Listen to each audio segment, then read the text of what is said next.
Et salut tout le monde, bienvenue sur ma chaîne Lorenzo High Tech. Aujourd'hui on va parler d'écouteurs et notamment les écouteurs d'Apple. Les voici, c'est les AirPods Pro. Alors oui, je sais que ça fait un peu plus d'un an et demi qu'ils sont sortis.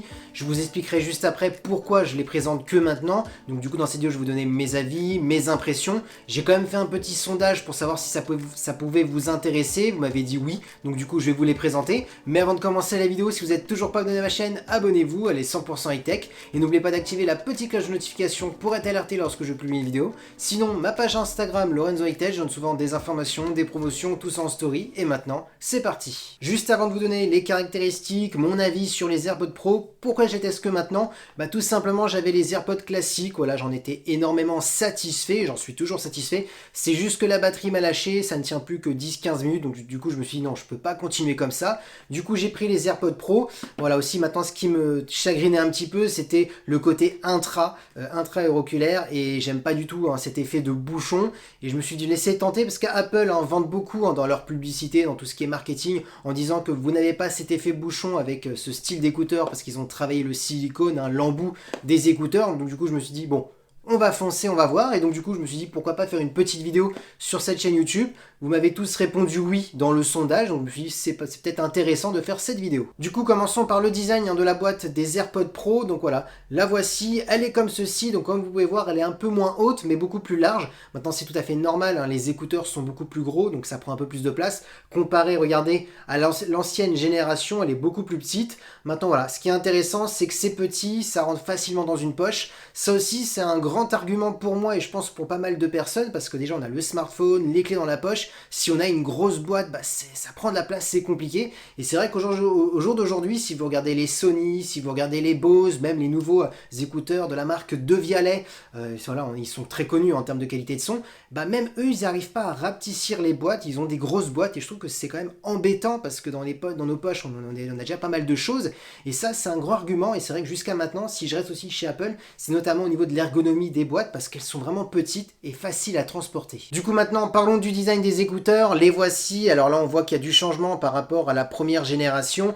On voit que maintenant on a un embout intra. Ici c'est un peu plus gros par rapport aux anciennes générations. Et bien entendu on a une tige beaucoup plus courte. Alors c'est peut-être le petit point négatif que je mettrais à ces écouteurs, c'est au niveau de la tige. Parce qu'en fin de compte, la commande vocale pour changer la musique, pour remettre play, pause, activer Siri ou activer la réduction de bruit active ou la désactiver, tout se trouve au niveau de la tige, il faut appuyer, et lorsque l'écouteur est dans l'oreille, on a du mal à trouver l'endroit pour actionner les commandes, ce qui n'était pas le cas dans la première génération, où il fallait juste tapoter au-dessus. C'était beaucoup plus simple le retour haptique au niveau des AirPods classiques. Donc c'est peut-être le point négatif que je mets dans ces écouteurs. Sinon le design est très très joli, on reste sur presque un même design sur la première génération. Parlons maintenant des caractéristiques de ces écouteurs, parce que c'est quand même plutôt intéressant. On a quand même pas mal de technologie à l'intérieur et c'est si petit. Tout simplement, on a la première technologie Beamforming, qui est une technologie qui permet d'adapter le son par rapport à la morphologie de votre oreille, donc ça c'est un bon point.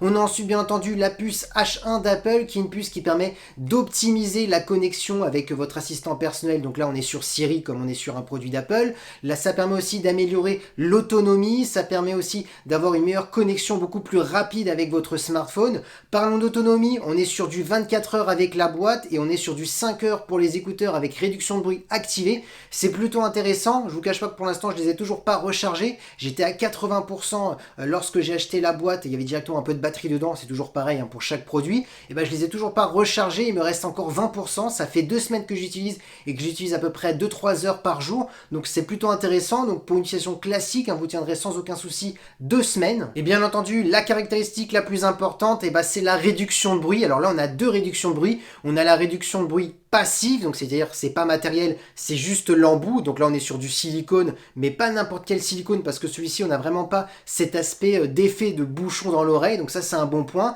Et on a bien entendu la réduction active, où là c'est matériel plus logiciel, où là on a un micro extérieur qui permet de capter le bruit ambiant, et un micro intérieur qui permettra de supprimer le bruit ambiant et d'entendre du coup que votre musique. Du coup, verdict, est-ce que la réduction de bruit fonctionne bien? J'ai envie de vous dire oui, hein. C'est vrai que je voyais beaucoup de testeurs, de journalistes dire que c'était bluffant pour des si petits écouteurs que la réduction de bruit supprimait vraiment pas mal de bruit.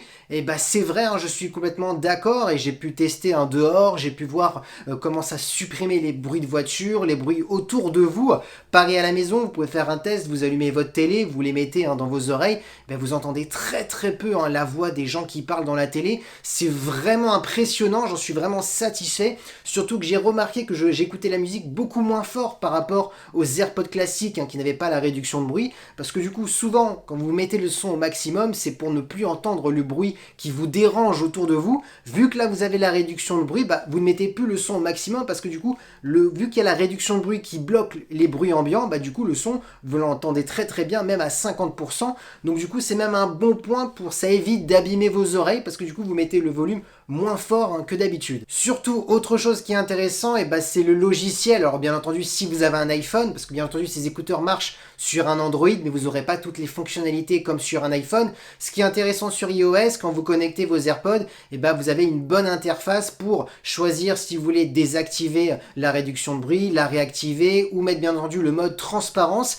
Et c'est vrai que ce mode transparence m'a surpris. En fin de compte, ce mode, il est pour les gens qui ne veulent pas activer la réduction de bruit et qui ne veulent pas avoir la sensation d'avoir des écouteurs aux oreilles et de pouvoir écouter de la musique tout en étant à l'écoute du danger extérieur s'il y a une voiture qui traverse, s'il y a une voiture qui vous klaxonne parce que vous ne devez pas traverser par exemple. Et c'est vraiment bluffant parce que lorsque vous activez ce mode transparence, on a l'impression de plus rien avoir dans les oreilles, on oublie qu'on a les écouteurs et ça c'est vrai que j'avais entendu beaucoup de bien sur pas mal de journalistes et je confirme aussi, c'est vraiment très bluffant et donc du coup je mets aussi un bon point positif au niveau de l'ergonomie, au niveau de l'application j'ai envie de dire qu'il y a directement sur le système iOS d'Apple pour gérer tout ce qui est mode transparence, désactivation, de la réduction de bruit ou pour activer la réduction de bruit. Du coup peut-être vous vous posez la question, vous vous dites bon alors est-ce qu'il n'y a que la réduction de bruit qui change par rapport aux AirPods classiques et par rapport aux AirPods Pro? Non, il y a aussi la qualité de son qui est bien au-dessus par rapport aux anciennes générations. On a un son beaucoup plus détaillé, beaucoup plus approfondi, notamment au niveau des basses, au niveau des aigus, on va beaucoup plus loin. Le son aussi, on sent qu'il y a un meilleur traitement. Par contre, on garde la même signature sonore que ces écouteurs. Donc si vous n'aimez pas la signature sonore des AirPods classiques,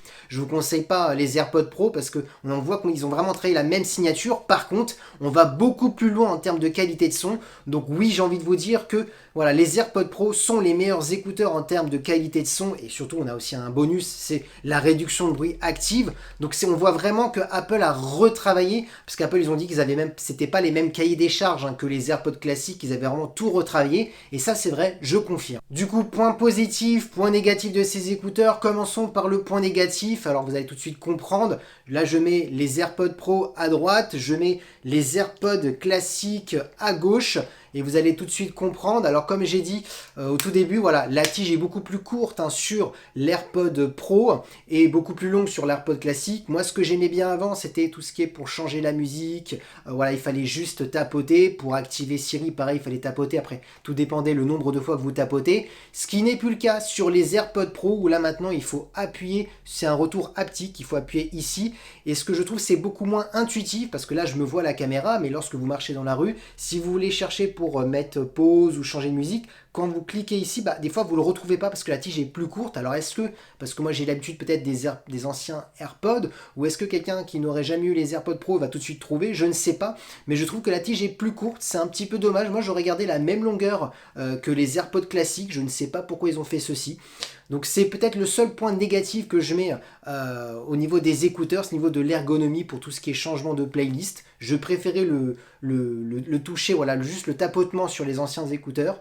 Maintenant voilà, c'est le seul point négatif que je mets sur ces écouteurs. Sinon, la réduction de bruit, ça marche parfaitement bien en sachant qu'il y a juste un micro intérieur, un micro externe, plus le traitement logiciel d'Apple. Donc voilà, c'est très fort. Ensuite, la qualité de son qui va beaucoup plus loin par rapport aux AirPods classiques, que ce soit au niveau des médiums, des aigus, des basses. On voit qu'il y a un meilleur traitement audio et surtout la réduction de bruit, c'est vraiment un gros point fort, un gros point positif, un bon bon petit bonus, j'ai envie de dire. Donc voilà, si vous êtes quelqu'un qui aime les produits Apple, qui a déjà l'écosystème d'Apple, bah oui, c'est les meilleurs écouteurs qui peuvent accompagner votre iPhone, ça c'est sûr. Si vous aimez bien aussi les produits d'Apple, mais que vous avez un Android, bah ça fonctionne. Voilà, parce que je vois tout souvent dans les forums, est-ce que ça fonctionne les écouteurs d'Apple avec un Samsung, avec un Huawei et j'en passe? Oui, ça fonctionne, c'est juste que peut-être votre assistant personnel ne va pas fonctionner avec les écouteurs, il peut avoir des petits soucis, mais sinon, tout ce qui est son, voilà, tout le reste, hein, ça fonctionne. Et bien entendu, je rajoute aussi l'ergonomie du logiciel pour tout ce qui est gestion des écouteurs, hein.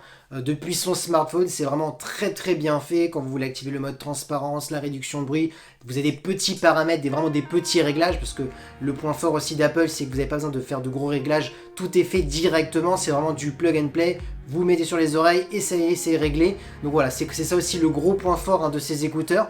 Donc voilà ce que je peux dire, hein, de ces écouteurs. Si la vidéo vous a plu, bah, n'oubliez pas le petit pouce like, de vous abonner sur cette chaîne YouTube et d'activer la petite cloche de notification pour être alerté lorsque je publie une vidéo.